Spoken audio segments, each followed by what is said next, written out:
കുടിക്കാൻ പൈപ്പിലും വെള്ളമില്ല, കുറെ കെറ്റിലും വെള്ളമില്ല. ജാസി പെണ്ണാണോ എന്ന് ചോദിച്ചാൽ അല്ല, ആണാണോ എന്ന് ചോദിച്ചാലും അല്ല.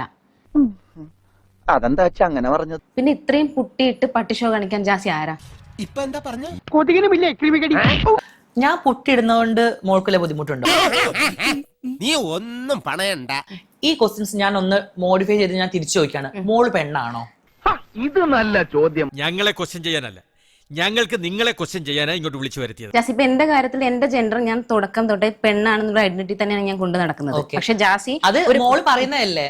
ചേട്ടന് ഇതിനെപ്പറ്റി വലിയ ധാരണയില്ലല്ലേ? ഇപ്പൊ മോള് എന്നോട് ചോദിച്ച അതേ ക്വസ്റ്റ്യൻസ് മോള് പറയുന്നതാണ് ഞാൻ പെണ്ണാണെന്നുള്ളത്. തെളിവ് എന്താ ഉള്ളത്? ഇവിടെ പറയുന്ന നിനക്കില്ലേലും കേൾക്കുന്ന എനിക്കില്ലടാ ഒരു ചളുപ്പ്. ഞാൻ എന്റെ ജെൻഡർ എന്താണോ ലേഡി എന്നുള്ളൊരു ജെൻഡറിൽ ഞാൻ നിന്നു, ഞാൻ കല്യാണം കഴിച്ചു, ആ ഒരു രീതിയിൽ മാത്രമാണ് ഞാൻ പോയിക്കൊണ്ടിരിക്കുന്നത്. ഈ ഇരിപ്പിൽ അങ്ങോട്ട് സമാധിയായാൽ മതിയായിരുന്നു. അത് കൊള്ളാം. അതൊക്കെ സമ്മതിച്ചു. മോള് കല്യാണം കഴിച്ചു, മോള് കുട്ടിയുണ്ട്, ഒക്കെ റെഡിയാണ്. മോള് പെണ്ണാണെന്നുള്ളതിന്റെ തെളിവ് എന്താണ്? എന്തോന്നാടോ ഇത്? എവിടെ നിന്ന് കിട്ടിയോടോ ഈ ഉണ്ടാക്കണേ? ജാസി കുട്ടി എന്ന് പറയുന്നത് തന്നെ ഒരു ജെൻഡറിന്റെ ഒരു റിപ്ലൈ ആണ്. കുട്ടി ഇനി ഇവിടെ നിന്ന് അഴിവണ്ടാവാ, നമുക്ക് അങ്ങോട്ട് മാറിയിക്കാം. കുട്ടി ആയതിന്റെ ശേഷം എത്രയോ പേര് ബോയ്സ് ആയിട്ടുണ്ട്. ഗോപാൽജി ആർട്ട് സിനിമ പോലെ പരസ്പരം ബന്ധമില്ലാതെ സംസാരിക്കുന്നു. ജാസി ഓൾറെഡി ജെൻഡർ ആദ്യം പറഞ്ഞിട്ടുണ്ടായിരുന്നു, ഞാൻ മെയിൽ ആണെന്ന് പറഞ്ഞു. ഞാൻ ഓർക്കുന്നു, വല്ലാതെ ഓർക്കുന്നു. പിന്നെ ഒരു കല്യാണം കഴിച്ചു, അവരുടെ കഷ്ടകാലം. പിന്നെ അത് ഫീമെയിൽ, ഞാനൊരു ഫീമെയിൽ ആണെന്ന് പറഞ്ഞു. വേണ്ട വേണ്ട, നീ പലതവണ പറഞ്ഞതാ, കേട്ടില്ല.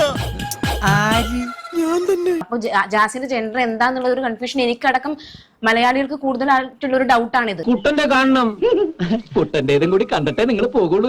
അതൊന്നും എന്റെ കയ്യിലില്ല, നീ പോ സോമ. ഞാൻ ഒരു കാര്യം പറയട്ടെ, ഞാൻ ഇപ്പൊ ഇത് എന്റെ ജെൻഡർ ആണെന്ന് പറഞ്ഞു ഞാൻ നെയിം ബോർഡ് വരെ ഒട്ടിച്ചു കിടക്കണം. നീ പോടേ, പല കൂലി കിട്ടുന്ന ജോലിക്ക് പോടേ. ഒരു അരിപ്രാവിനെ പോലെ പരിശുദ്ധിയെ ആ കുട്ടിയെ കളങ്കപ്പെടുത്താൻ ഞാൻ സമ്മതിക്കില്ല. അല്ലെങ്കിൽ ഞാൻ എല്ലാവർക്കും ഈ ചോദ്യം ആൾക്കാർക്കൊക്കെ ഞാൻ ഇങ്ങനെ തുണി കാണിച്ചു കൊടുക്കണം. എനിക്ക് മനസ്സിലാവുന്നില്ല.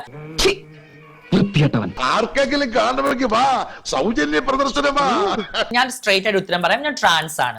ലക്ഷണം കണ്ട വാക്ക് നീ കടിച്ചു തൂങ്ങാതെ പ്ലീസ്. അത് ഓൾറെഡി ഇനിയിപ്പോ ട്രാൻസ് ആണോന്ന് ചോദിച്ചാൽ അതിന് എന്താ തെളിവ് എന്ന് ചോദിച്ചാൽ എനിക്ക് മാടി കാണിച്ചു തരാൻ വേണ്ടി പറ്റത്തില്ല. ആശാനെ കാര്യം പറയുമ്പോ കോണാമ്പൊക്കെ കാണിച്ചിട്ട് കാര്യമില്ല. പക്ഷെ എനിക്ക് എന്റെ ID കാർഡ് കാണിച്ചു തരാൻ വേണ്ടി പറ്റും. ബെസ്റ്റ് തല, മാംഗ്ലൂർ മെയിലിന് വെക്കാൻ പറ്റിയ തല. ജാസിയുടെ കമന്റ് ബോക്സിൽ അടക്കം പല ആൾക്കാരും ചോദിക്കാൻ ആഗ്രഹിക്കുന്ന ഒരു ക്വസ്റ്റ്യൻ ആണ് ഇപ്പൊ ചോദിച്ചത്. ഇതൊന്നും അറിയാതെ ഈ പിള്ളേരെങ്ങനെ ജീവിക്കും? നല്ല പിള്ളേരാണ്, പോക്കിള് തീർത്ത് പുഷ്ടിക്കായിരുന്നു. അതിന്റെ പേര് ജാസി ഇത്രയും കമന്റ് ബോക്സിൽ പല ക്വസ്റ്റ്യൻസ് വരുന്നുണ്ട്. ഇതിലിപ്പോ കളിയാക്കാൻ എന്താ ഉള്ളത്?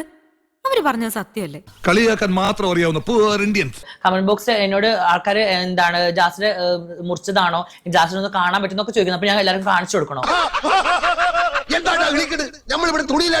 പക്ഷെ ഈ മാതിരി ക്വസ്റ്റ്യൻസ് എന്നോട് ചോദിച്ചത് എനിക്ക് തീരെ അങ്ങനെ ഇഷ്ടപ്പെട്ടില്ല. ഇതെല്ലാം കൂടി നമ്മള് കുറ്റായോ? അല്ലടാ എന്റെ